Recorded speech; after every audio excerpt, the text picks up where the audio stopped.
E agora vamos tentar a resposta. Tu me perguntas como é que foi se dando em mim, né, essa coisa chamada educador. Evidentemente que ninguém nasce como tal. Essa história de dizer que o educador nasce feito é uma expressão de um certo fatalismo diante da existência. Ninguém nasce feito. Todo mundo se faz ou não se faz. Então há uma série de coisas que te condicionam, que te levam, que te desafiam, que te motivam na tua própria prática a uma configuração harmoniosa da tua opção. Que isso que se chama de vocação. No fundo é isso. E em mim isso começou, talvez eu pudesse te dizer que isso começou em mim na infância mesmo. Na minha relação, por exemplo, muito dialógica com meu pai, com minha mãe, no testemunho humano deles, na pedagogia deles. E é incrível quando eu começo a pensar sobre isso, Celso. Afinal, meu pai e minha mãe eram do século passado. E eu nasci em 1921, portanto, no começo desse século de hoje, que está se acabando. E meu pai e minha mãe tinham procedimentos antecipados, realmente. Procedimentos que eu assinaria, né?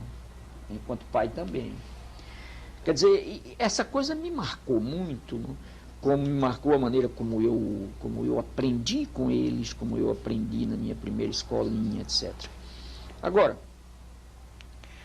a primeira experiência minha de ensino, minha primeira prática docente, se deu exatamente quando eu devia ter aproximadamente 17 anos, por aí, não, 18, tenho uma impressão.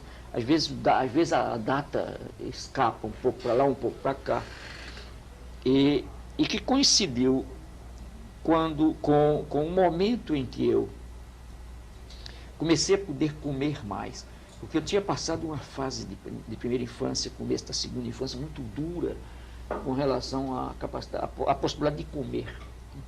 E andei tendo umas fomes que, quer dizer, a minha infância não foi uma coisa assim tão dramática quanto a de milhões de crianças do Nordeste, hoje pior ainda do que ontem, pior do que no meu tempo, mas foi uma infância um pouco dura.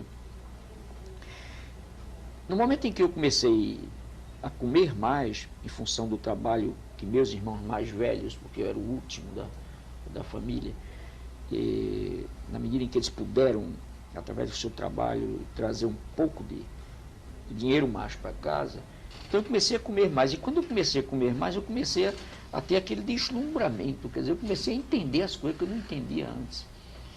E isso me levou a estudos assim sistemáticos da língua portuguesa, com amorosidade e intensa curiosidade. Eu estudava às noites, quase todas, né? E eu me lembro que era uma delícia para mim, porque quanto mais eu estudava, mais eu entendia o que eu estava estudando. Então foi exatamente aí que inclusive que eu entrei em contato com Saussure, né? Que eu estudei Matoso, o famoso paulista, o introdutor de todos esses estudos linguísticos entre nós, o Fäusler, por exemplo.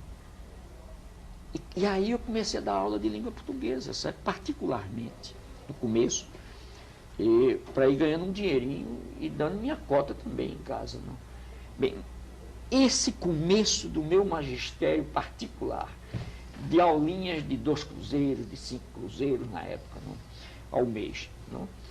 E que financiavam o meu cigarro, e ajudavam minha velha a mandar lavar a minha roupa, não? A pagar, etc. Essa primeira experiência realmente me enraizou no magistério e na prática pedagógica, e nunca mais dela saí. Entende, Celso? Quer dizer, eu não fui outra coisa na vida.